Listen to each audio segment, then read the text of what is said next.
आज हम बात करेंगे कि किस तरह स्ट्रेस हार्मोन हेयर लॉस की वजह बनता है। हेयर लॉस की वजह से जो बाल चले जाते हैं उन्हें दोबारा उगाने के लिए किसी भी हद तक जाने के लिए हम तैयार हो जाते हैं। कोई इन्फॉर्मेशन, कोई आर्टिकल, कोई रेमेडी नहीं छोड़ते। लेकिन एक वजह है हेयर लॉस की जो कि बहुत अंडररेटेड है और इसकी तरफ किसी का ध्यान नहीं जाता, और ये स्ट्रेस हार्मोन का बढ़ा हुआ लेवल। स्ट्रेस हार्मोन को कॉर्टिसोल हार्मोन भी कहते हैं। जब आप स्ट्रेस में होते हैं तो गुर्दों पे दो छोटे छोटे गदूद होते हैं जिन्हें कहते हैं एड्रिनल ग्लैंड्स। ये कॉर्टिसोल हार्मोन खारिज करते हैं, और जब जिस्म में कॉर्टिसोल का लेवल बढ़ता है तो ये हार्मोन प्रोटीन्स की तोड़ फोड़ शुरू कर देता है। और आप शायद जानते हैं कि नाखून, बाल, स्किन ये सब प्रोटीन से ही बनते हैं, तो इन प्रोटीन्स में ब्रेक डाउन शुरू हो जाता है। अब अगर कॉर्टिसोल हार्मोन का लेवल कम भी हो तब भी हेयर लॉस की वजह बनता है, लेकिन इसमें हेयर लॉस पैटर्न डिफरेंट होता है। इसमें एलोपेशिया, सर पे सर्कुलर गोल बाल्ड पैचेस बन जाते हैं। 50 से 80% मर्दों में और 25 से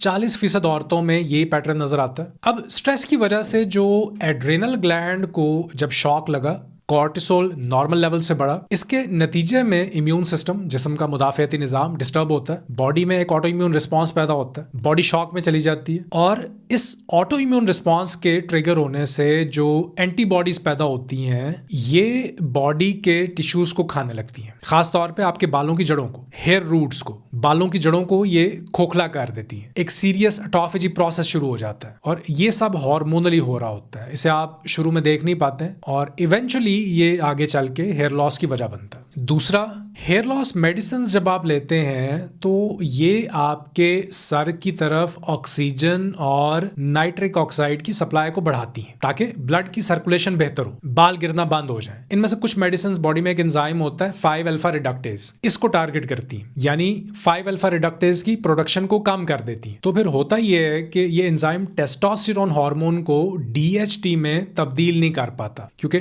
डीएचटी ही वो हार्मोन है जो बालों की जड़ों में जो डर्मिस लेयर होती है स्किन की, इसे सख्त कर देता है। हेयर फॉलिकल सफोकेट हो जाते हैं, इन तक न्यूट्रिएंट्स नहीं पहुंच पाते, और ये फाइब्रोसिस की वजह बनता है। हेयर फॉलिकल्स में कैल्सिफिकेशन की वजह बनता है, बालों की जड़ों में कैल्शियम जमा होना शुरू हो जाता है और बालों की ग्रोथ रुक जाती है। डीएचटी टेस्टोस्टेरोन हार्मोन की एक पावरफुल टाइप है। तो हेयर लॉस मेडिसिन इस अमल के होने को रोकती हैं, क्योंकि हेयर लॉस में हमेशा डीएचटी बढ़ा हुआ मिलता है, 5 अल्फा रिडक्टेज बढ़ा हुआ मिलता है, और जिन लोगों में 5 अल्फा रिडक्टेज कम होता है वो हेयर लॉस से बचे रहते हैं। तो हम ये कह सकते हैं कि 5 अल्फा रिडक्टेज एंजाइम की फैक्टर है ये डिसाइड करने में कि आपका हेयर लॉस होगा या नहीं। अब बात आती है इंसुलिन और ब्लड शुगर की। जिस्म में बढ़ा हुआ इंसुलिन का लेवल 5 अल्फा रिडक्टेज एंजाइम के बढ़ने की वजह बनता है, मर्दों और औरतों दोनों में। इसके साथ औरतों में खास तौर पे पीसीओएस, पॉलीसिस्टिक ओवेरियन सिंड्रोम, और लो प्रोजेस्टेरोन लेवल्स जिस्म में, ये फैक्टर्स भी इस एंजाइम को बढ़ाते हैं, स्पेशली मेनोपॉज में, क्योंकि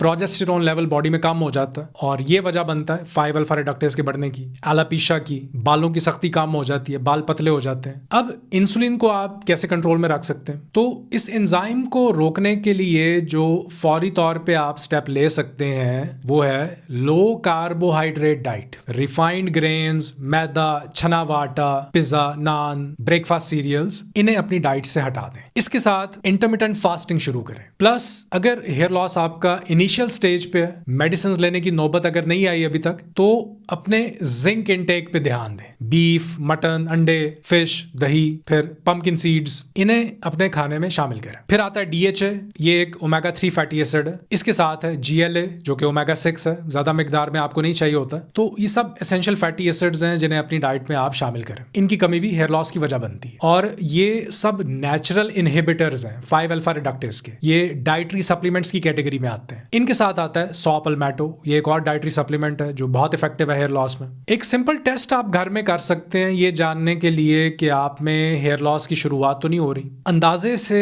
अपने 60 से 70 बालों को पकड़ के खींचे, यानी एक छोटी मुट्ठी बना के। अगर ये 5 से 6 बाल उखड़ के हाथ में आ जाएं आपके तो ये नॉर्मल है, लेकिन अगर बहुत ज्यादा बाल उखड़ रहे हैं तो ये एक क्लियर इंडिकेटर है कि आपकी बॉडी में कॉर्टिसोल लेवल बढ़ा हुआ है और एसेंशियल न्यूट्रिएंट्स की कमी है, और आपको इस तरफ ध्यान देना चाहिए इससे पहले कि देर हो जाए। इसी तरह अगर आपके सर की पिछली तरफ या मिड सेक्शन में बालों की थिकनेस ज्यादा है और आगे फ्रंट सेक्शन में बाल पतले हो गए तो ये भी एक इंडिकेटर है कि मुस्तकबिल में आप हेयर लॉस का शिकार हो सकते हैं। उम्मीद करता हूं ये इन्फॉर्मेशन आपके लिए फायदेमंद साबित हो। हम मिलते हैं नेक्स्ट वीडियो में। अल्लाह हाफिज।